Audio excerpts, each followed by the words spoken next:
The Honorable OMINGO MAGARA, good morning. Morning. Good to have you in the Situation Room. Karibu First time sana. to be here, and I'm glad to be. Yes. I hope I'm not rushed enough to take the challenges and, of course, the attempt to respond to issues that are going to raise. But take it easy because age is also catching up with us. So, Age umesema. yeah. Sawa. Okay. Essentially, what Majuma is telling us, this is now old wine, begging you not to drink it. Begging you not to drink it. Yes. Washima, you're a former member of parliament, Yes. representing the people of South Mugirango. You're also a former chairperson of the Center for Multi-Party Democracy, Kenya. And we've had various conversations with the CMD Kenya on what CMD does, bringing together multi-parties, various political parties, and championing the cause for democracy in the country. And we want to talk about that. Is there democracy and integrity in political parties in this country? In the last election, you were a candidate. Yes. Why were you not? I was a candidate of Senator Casey County, Uh-huh. the Jubilee Party. But first and foremost, let me say, talk about democracy. Whether you ask, the very important why we're here is to break down that democracy and integrity within the political parties. And I do remember that as things change, they still remain the same, unfortunately. I'd like giving an analogy of where we really fought to get multipartyism and have our space to express ourselves. In fact, people lost lives. We have, widows who were made widow because their husbands were killed during that struggle, orphan children and all. But later in the years, when after with the promulgation of the Constitution, there was an issue of trying to make Kenya two or three party state. The efforts were made. I remember last year we were together in CMD, where people voluntarily folded their political parties. Now, that gave me a bit of a painful experience because I was then party leader of People's Democratic Party, and there were persuasions of us folding. What am I saying? Initially, during at independence, people were agitating to be freed. Today, as we speak, people are actually struggling to go to Europe for self-enslavement in terms of looking for greener pastures. We actually volunteered ourselves to go to the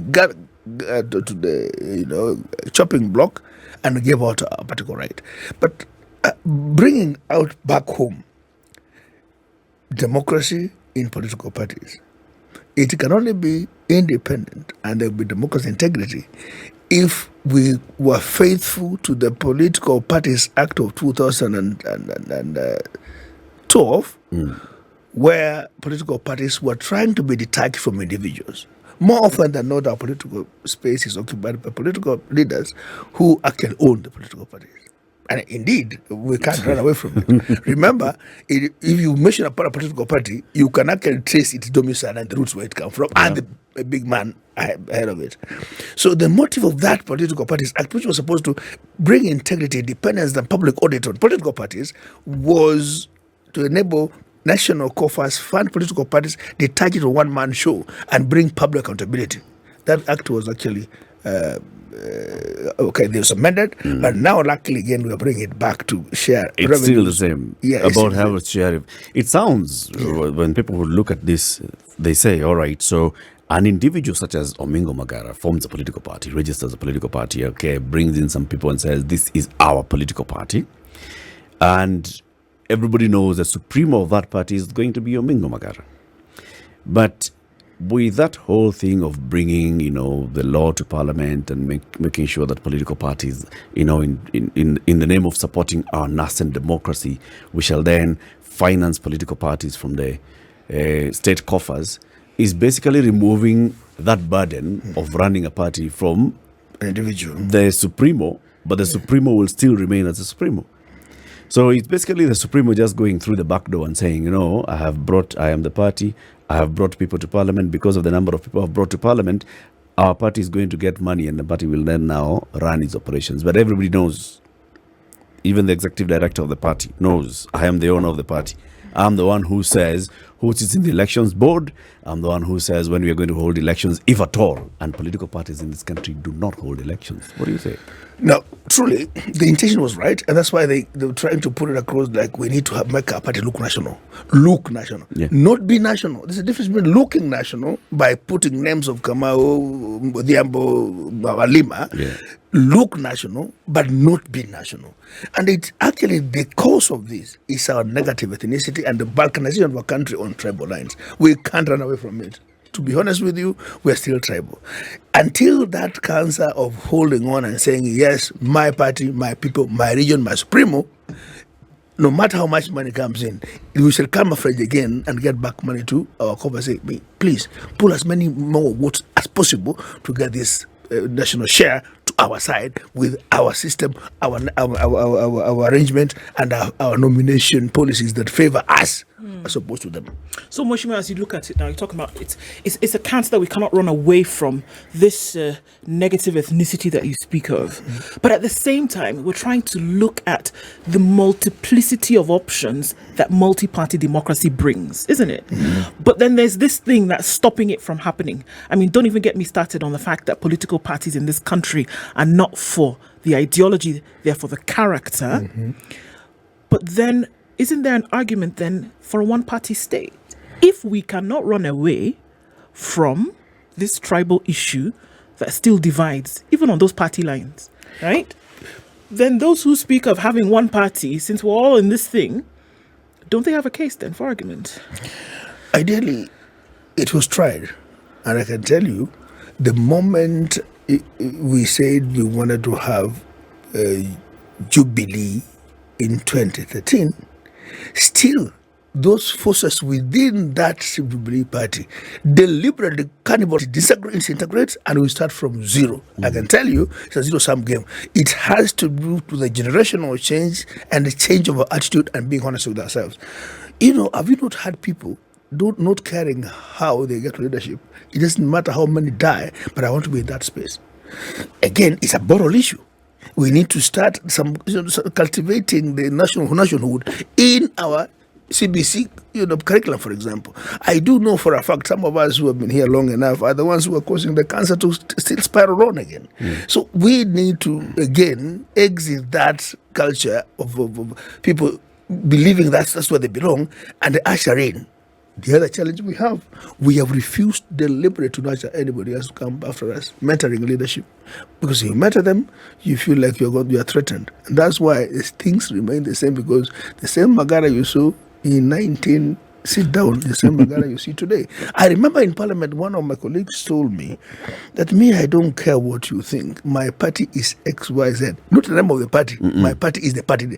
His party It's so and so. is not the name of the party. My party is the person. Yeah. So it doesn't matter what he says. He tells me to jump. He asks me why. Why? So let me say this: it goes beyond the mentioning, but changing our attitude and perhaps inculcating a sense of nationhood, which will take a generation. Unfortunately, we also Christianized the bad things, bad habits. You find somebody stolen money. Truly, ameiba kabisa, hell, is stolen. That's a guy you even stop preaching in church and ask him to give donations. It matters less how much, which routes he passed to make that money. His boots will be soiled by blood up to knee high. But that's the guy you give glory in the church and say amen. Amen means go and kill more and bring to church. Bring more. But the negative ethnicity, this culture of impunity, the thinking, when we talk about them, we are talking about the manifestations of it, because that's what we see. Impunity, you see, like if you look at the headlines today of The Nation and just the number of individuals whom counties paid who didn't exist, it speaks to the same thing. But how can something be what this is to the point where it has taken root and is considered a norm if people do not support it? How do you get to a point where, for instance, as you say, someone whose acquisition of wealth is at the very least dubious, why are they glorified? how then do you get to a point where it is accepted that during an election it is normal for people to be bribed? So the discussion is not the bribery, but is the amount that somebody is willing to offer. This normalization, in your view, does it speak of a hopelessness, a state of hopelessness that we've arrived at and we've entrenched, so that there's no hope in anything better, so we accept what we have and move along with it? Or is it a coping mechanism? Good question. Frankly speaking, if you, again, we're back at normalized and Christian what is wrong. And the cost of punishing graft is zero. In fact, you even pay, they say you better, steal a lot and put some to bribe your way through to come out of the mess. So the problem here is basically having to accept that after all, even if I have to fight, I'm alone in this thing. So, and therefore, why don't I join them, the bandwagon? The other thing is, as I said, the cost, the penalties and the pain of punishing corruption is actually zero. You are glorified, as I said. Number two, it is not true that we are in a state of hopelessness. We have glorified and given a lot of trust to our political leadership. We need a serious, kind of a surgery on our governance system. And that will start with the leadership of this country. And how I pray, we have someone like Magufuli who says what is and punishes as is. Now the problem is, if you elect me on the premise of having to bribe, can you imagine, City Muga, I spent close to 2 billion shillings being a governor of an ex-county. In my accounting field, City, you require to do business, because at one time somebody spent about 5 million shillings when the Raila came to Kisi. 5 million shillings. If your average spending a day is 5 million shillings, it means you're just on a single visit. A single day. You have disposable income of 5 million. It means you would have bought something for maybe 5 million, you have sold it for 10 million, you have disposable income of 5 to spend. May I ask you, for what? This 5 million that we're talking about being spent in a day, what is it for? Bribing, mobilizing, carrying. For somebody to visit the county in order for what to happen? Yes, now, because I need It's that called space. mobilization. Mobilization to pull down Latif so that I'm elevated. So you actually buy a crowd who come to cheer you and say, this is the big boy in town, right? For example. Now, what I'm trying to build up this, if you do that in a day, it means you can spend up to 2 billion Kenya shillings in a year. Or in a year to spend. It means your 20% margin, which you've created wealth creation that has given you a surplus of 2 billion, you must have sold goods worth 10 billion after buying goods for 8 billion. So the only Safaricom that can do that. And that's an individual doing, and that's a pan in office. You're expecting not to pay ghost workers to bring back that money. That's why the cancer is. And it must start with a political decision. It is with us politicians. And I think the buck stops with us. And then how would the politician benefit? I mean, yes, we are seeking to ask a situation where the political leadership, presents itself as not only honest, but accountable. And yet, if I look at the thinking and if I look at people who've been in the position you are in, they want to follow the same path that other politicians before them have, where you are the big person, and you are the person who has all the resources, you are the person to whom people go to when they have a problem. Even when you've had situations where MPs have CDF, governors have the funds that come to counties, and you would think these would mark the beginning of changes in the people's lives, what they seem to prefer is the very thing that you are saying is abhorrent. They prefer to pilfer, they prefer to misappropriate, and the excuse that people demand. Now, I'm asking the question that I asked again. You see, how do you get people to move away from a situation and a system that clearly serves the interest of a few and with guarantee will damn the majority, because a system like this one here, the one we are talking about, will never benefit the masses. Correct. Sitimuga, we need some radicals, painful as it may be, but who is going to bail the cat? This is where the challenge is, because they say if it doesn't matter how honest you want to be, everybody else is not.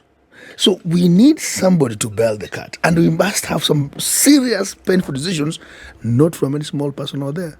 Leadership that respects institutions and it punishes, penalizes those who appeal for this. No, it will have to come from down there.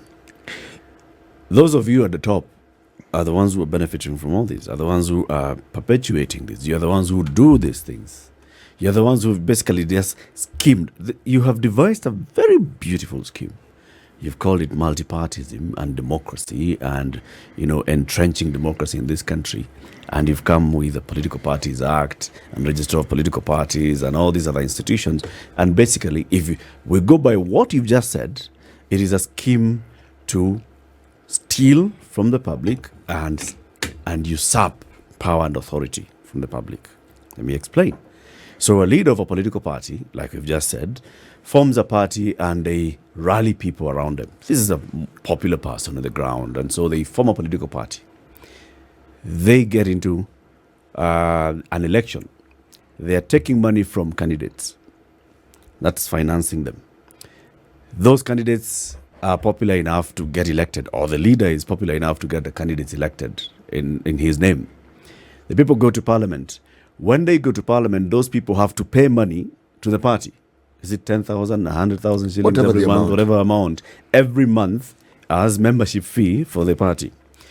The government, the state rather, pays money to this political party to run operations. So this person, the Supremo, has money to keep dishing around, and they continue doing the same.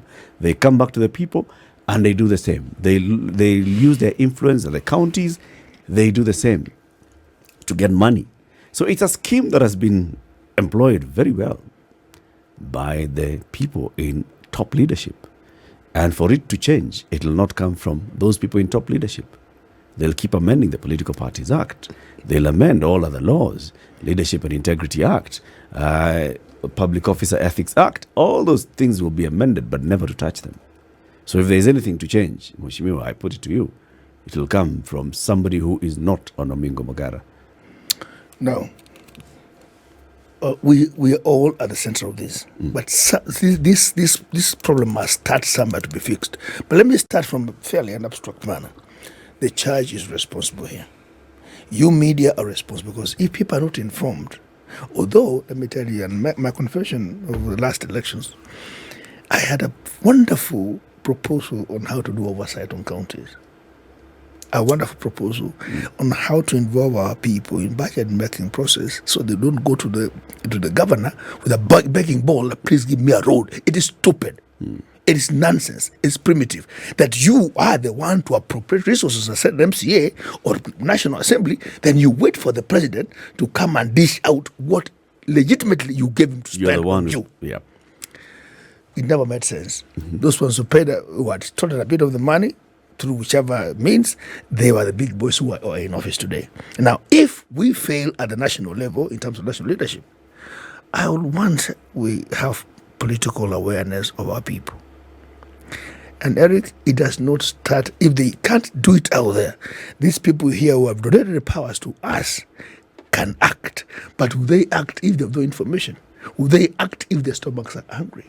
And some policies we have made are deliberately made to impoverish people to be subservient to us. As I walk there, they see me as the man carrying the goodies for me, and they can't want to offend me. You less sweets, less poison with the sweetness, a sweetener, and you kill people. And where we are today is lack of our sincerity as leadership, and we do not mean well for what we say. We have always died to our people. And what is critical today as we speak, the media, please help if you can by educating our people. But again, an angry man, an stomach person cannot hear you no matter what kind of sweet voice you present to them. And the only thing that we need to do again, if we had it then, policies which are there in place, and we have wonderful documents propelled in terms of recovery of education sector, agricultural sector, innovation, research and technology, where we can even have proper production, high yield from our land. If we gave people that empowerment and have them, nutritioned, they can rest, they can sleep under a comfortable roof, then they can make independent decisions. So this is a chain we must break. Well, that's why I thought that the easiest way, and British must also help me on this, it must start with those who hold power now and crack the whip. And it's possible it can be done. Okay. Because if the president, for example, William Samuel Ruto, who's our colleague, he worked. I remember when I was a senior minister in the Ministry of Trade and there was a minister for agriculture. Somehow things worked very well, to be honest. If you take that model of production and they say now, even in Malaysia, by the way, I was in Malaysia, they allow you 5% of mobilization and they call it facilitation. That's corruption, man. You can eat 5. If you eat more than 5, you are dead. So they have opened a window of at least you got in your quotations, in terms of lobbying, they call it lobbying fees. You can play around the 5%. 5%. Beyond 5%, you are dead. And by the way, if I were president, that I am not, of course, if I wanted to eat nicely, I'll make sure everybody is got money and everybody is fat. Then whatever flows that comes into a gut, you can also now eat bigger. But remember, people are also, they can even pray for you because prayers also because they work. They work. Let's take a break. It's 8:30. I need to take the Malaysian Parliament for South Mugirango. He was a candidate for the Kisii senatorial race. And he's also a former chairman of the Center for the immediate former chairman of the Center for Multi-Party Democracy in Kenya. We are talking about political parties. Is there democracy and integrity in political parties in Kenya? This is the Situation Room, the only way to start your day. Former chairman of the Center for Multi-Party Democracy, OMINGO MAGARA, is still here with us. OMINGO, you are chair of the CMD, which brings together political parties to discuss how to deepen and entrench accountability, democracy within the party, within all political parties in the country. And the way I'm hearing you speak today, you sound like you're just saying, you know what, we are a long way to go before we achieve what we set out to achieve. Why?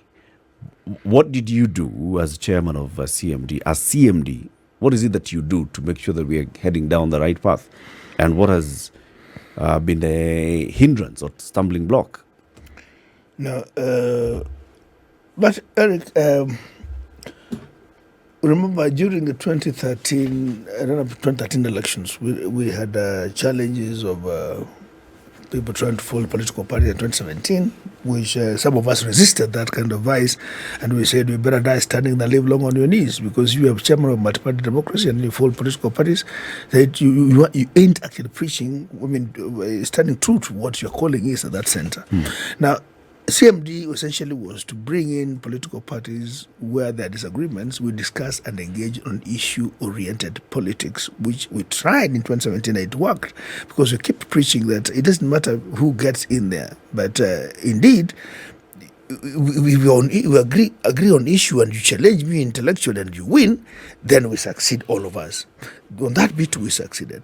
But we were let down and still let down by the ideologies of political parties that mean nothing.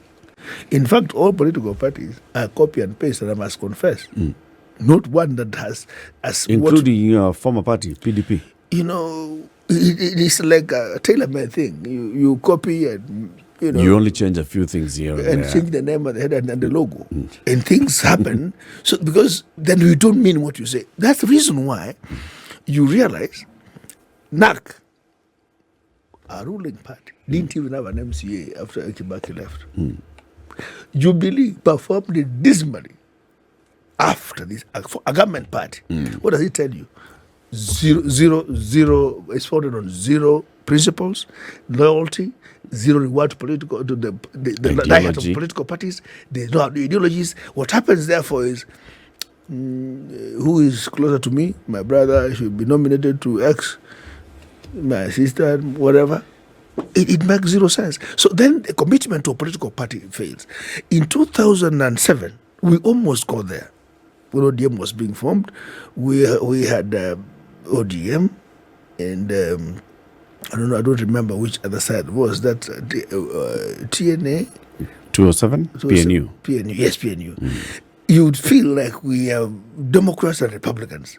And I remember telling Baba, my party at that time, Captain, if we nurture and reward Lord with political party, we shall stand the test of time. What happens?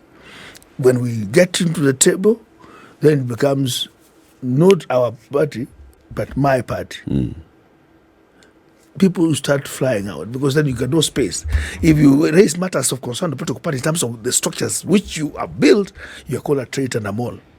You actually edible. Then men in black come in, you shaped out and everything else. So we do not have ideologies that carry us from generation to generation. And that, Can we get and by the there? way, let me see it finish Back this. to my question, Yes, Mheshimiwa, because yes. I'm asking now from the point of the Center for Multi-Party Democracy, Yes. which is the one body that should be pointing political parties towards the true north.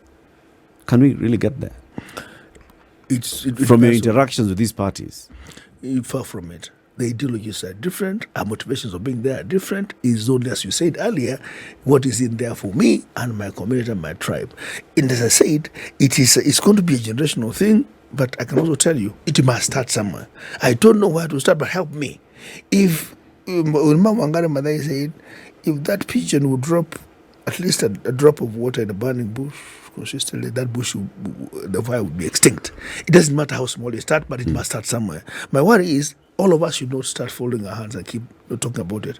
I have been talking about governance everywhere I go and talk about governance. They say, yeah, we don't need governance. That's why people are saying these days wash is all over in this country.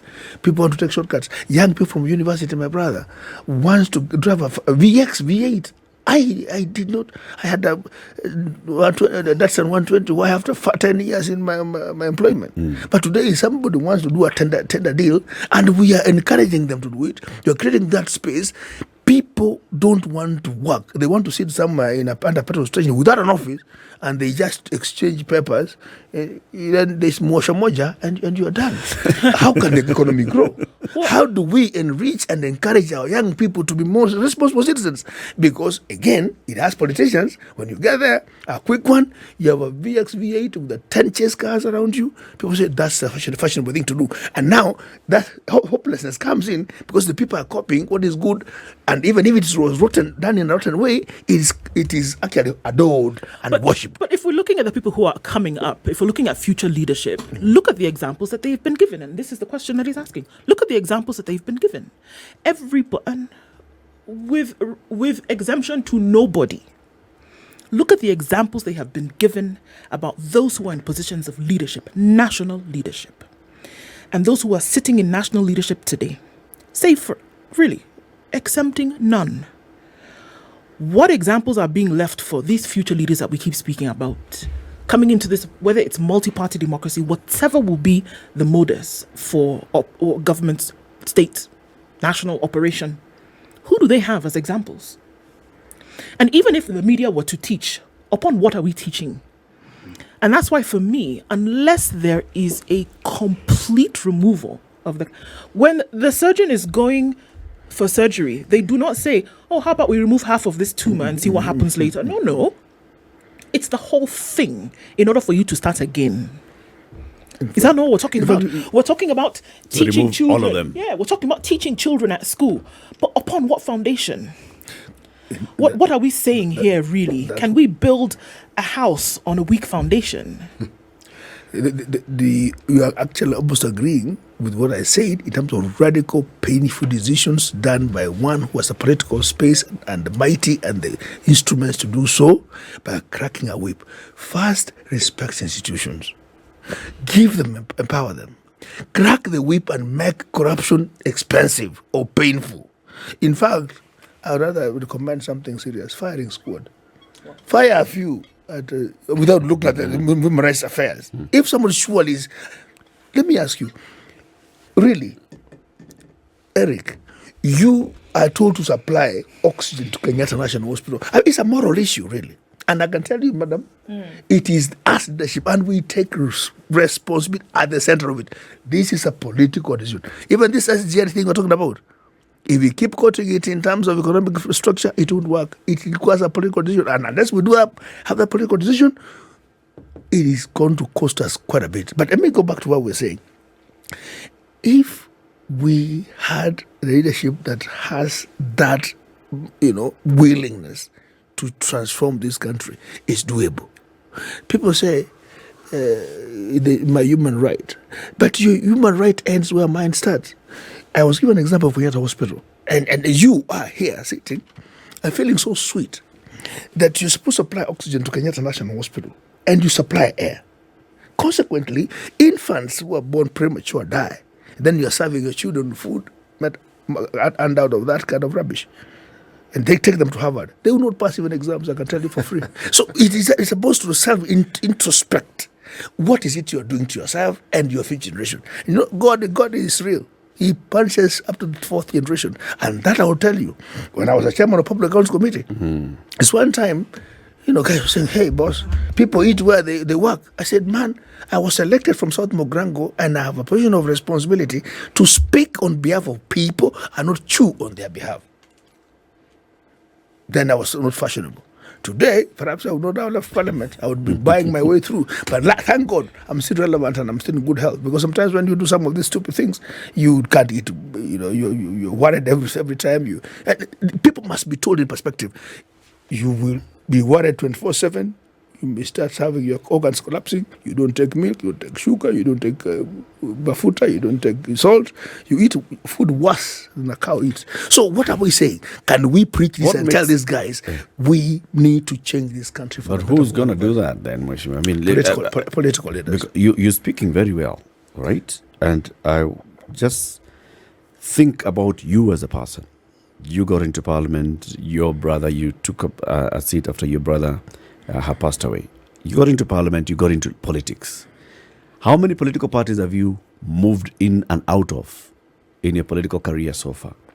And can you sit here today and tell us honestly, the reason I formed PDP, because you are you formed the People's Democratic Party, PDP. You left it, you went to UDA. You left it, you went to Jubilee. Why?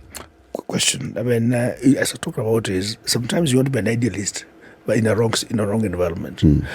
I had my soul and blood in ODM.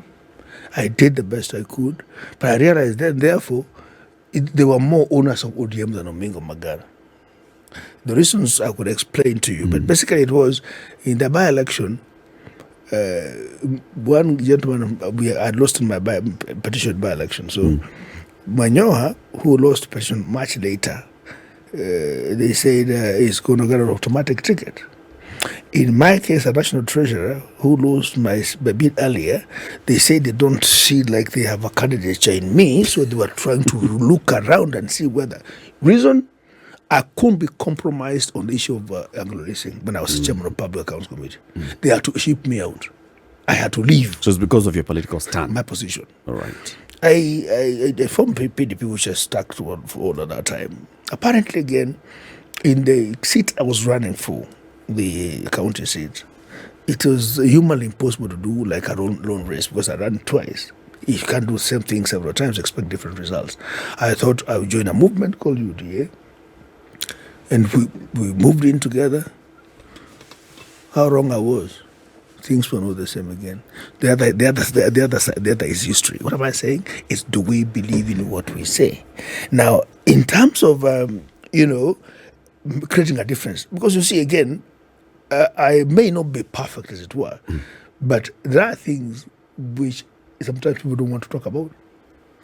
Do you know, Eric, that it's only during my chairmanship of Public Accounts Committee in Kenyan Parliament that we prosecuted 2 financial year accounts in 1 year to bring the accountability closer, or reducing the gap. Yeah. It's during my time that we opened up an Anglo-Leasing thing that had refused to die because we did it based on facts and not wish and. Anglo-Leasing will not die until those ones who wait the bad money all die or they're put to jail. because you perform on facts.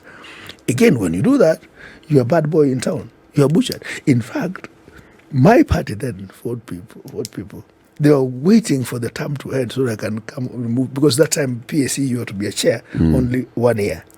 So they were an option of renewing it.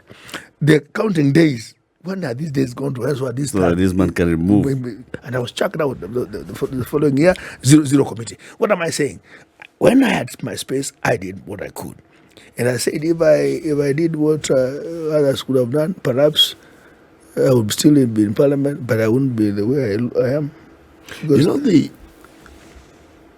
you are describing a fairly hopeless situation, and I actually don't think it is really hopeless. Why? Perhaps we're going about seeking remedy the wrong way. Perhaps instead of hoping and wishing that there'll be leaders who may come up and provide solutions, it's not the way to go. Perhaps we should encourage the entire country and the economy to just collapse so that everything goes to the pits. Everything. So that there is nothing to talk about, there is nothing to eat, and everyone can see that we're not in the doldrums. This system that we have is not self-perpetuating. Think of a new generation. They come in, they do exactly, if not worse, than the people before them did. We had a time when the issue we had was plots being given to people who are favored by the government. Then people being given businesses. Then we got to a point where people would be given businesses and they didn't perform, and yet they were paid. Okay?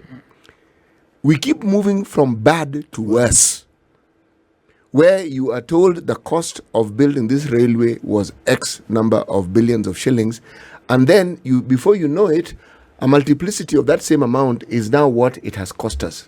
And then it becomes the norm for everything to cost more. So this idea that a newer generation will come in and bring hope, I don't buy into it. There's nothing of that sort. The new generation will come in, they'll copy what they've seen before, and then they'll ferment their own idea of it, and it'll be infinitely worse. Perhaps, as again, I'm repeating, perhaps everything needs to go to hell first.